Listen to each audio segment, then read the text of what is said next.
अयोध्या के बहुत निकट ही पौराणिक नदी कुटिला है, जिसे आज टेढ़ी कहते हैं। उसके तट के निकट ही एक भक्त परिवार रहता था। उनके घर एक सरस्वती नाम की बालिका थी। वे लोग नित्य श्री कनक बिहारी जी का दर्शन करने अयोध्या आते थे। सरस्वती जी का कोई सगा भाई नहीं था, केवल एक मौसेरा भाई ही था। वह जब भी श्री रघुनाथ जी का दर्शन करने आती, उसके मन में यही भाव आता कि सरकार मेरे अपने भाई ही हैं। उसकी आयु उस समय मात्र 2 वर्ष की थी। रक्षाबंधन से कुछ समय पूर्व उसने सरकार से कहा था कि मैं आपको राखी बांधने आऊंगी। उसने सुंदर राखी बनाई और रक्षाबंधन पूर्णिमा पर मंदिर लेकर गई। पुजारी जी से कहा कि हमने भैया के लिए राखी लाई है। पुजारी जी ने छोटी सी सरस्वती को गोद में उठा लिया और उससे कहा कि मैं तुम्हें राखी सहित सरकार को स्पर्श कर देता हूँ और राखी मैं बांध दूंगा। पुजारी जी ने राखी बांध दी और उसको प्रसाद दिया। अब हर वर्ष राखी बांधने का उसका नियम बन गया। समय के साथ वह बड़ी हो गई और उसका विवाह निश्चित हो गया। वह पत्रिका लेकर मंदिर में आई और कहा कि मेरा विवाह निश्चित हो गया है, मैं आपको न्योता देने आई हूँ। चारों भाइयों को विवाह में आना ही है।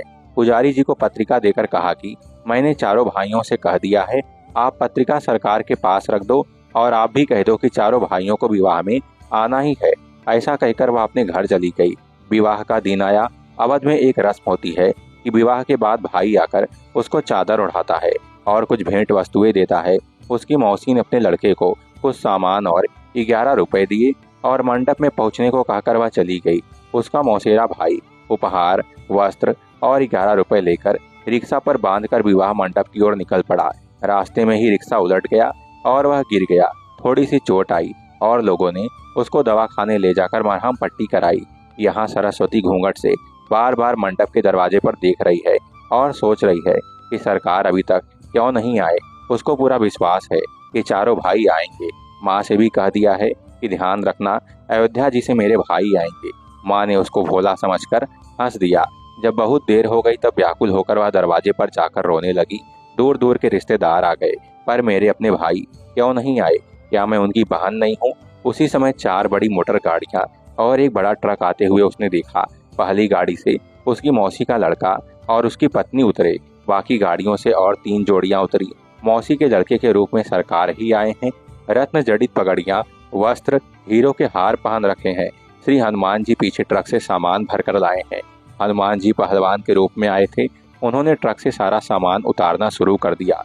स्वर्ण, चांदी, पीतल, तांबे के बहुत से बर्तन, बिस्तर, सोफे, ओढ़ने बिछाने के वस्त्र, साड़ियाँ, अलमारियाँ, कान, नाक, गले, कमर, हाथ और पैर के आभूषण।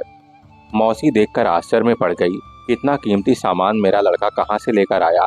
चारों का तेज और सुंदरता देखकर सरस्वती समझ गई कि यह मेरे चारों भाई हैं। सरस्वती जी के आनंद का ठिकाना ना रहा। उसका रोना बंद हो गया। सरकार ने इशारे से कहा कि किसी को अभी भेद बताना नहीं, गुप्त ही रखना। इनका रूप इतना मनोहर था कि सब उन्हें देखते ही रह गए। कोई पूछ ना पाया कि यह गाड़ियां कैसे आईं, ये अन्य 3 लोग कौन है।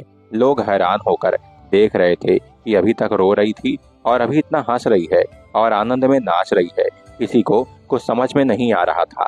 जब तक उसकी विदाई नहीं हुई तब तक चारों भाई उसके साथ ही रहे। सभी गले मिले और आशीर्वाद दिया। सरस्वती ने कहा, जैसे आज शादी में सब संभाल लिया वैसे जीवन भर मुझे संभालना। जब वह गाड़ी में बैठकर पति के साथ जाने लगी तब चारों भाई अंतर्धान हो गए। उसी समय असली मौसेरा भाई किसी तरह लंगड़ाते हुए पट्टी लगाए हुए वहां आया। उसने वस्त्र उठाया, उपहार और 11 रुपए दिया।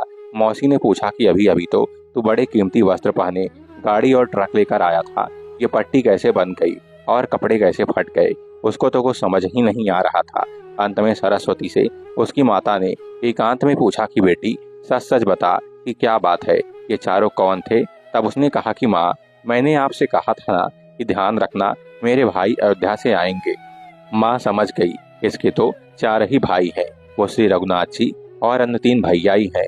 माँ जान गई कि श्री अयोध्यानाथ सरकार ही अपनी बहन के प्रेम में बनकर आए थे और अपनी बहन को इतने उपहार, आभूषण और वस्तुएं दे गए। नगर के बड़े बड़े सेठ, नवाबों के पास भी वैसी वस्तुएं नहीं थी। कहने का आशय है कि भगवान भक्त वत्सल हैं।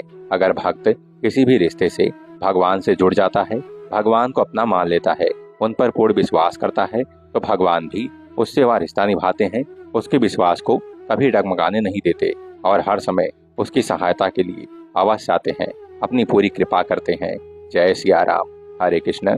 राधे राधे।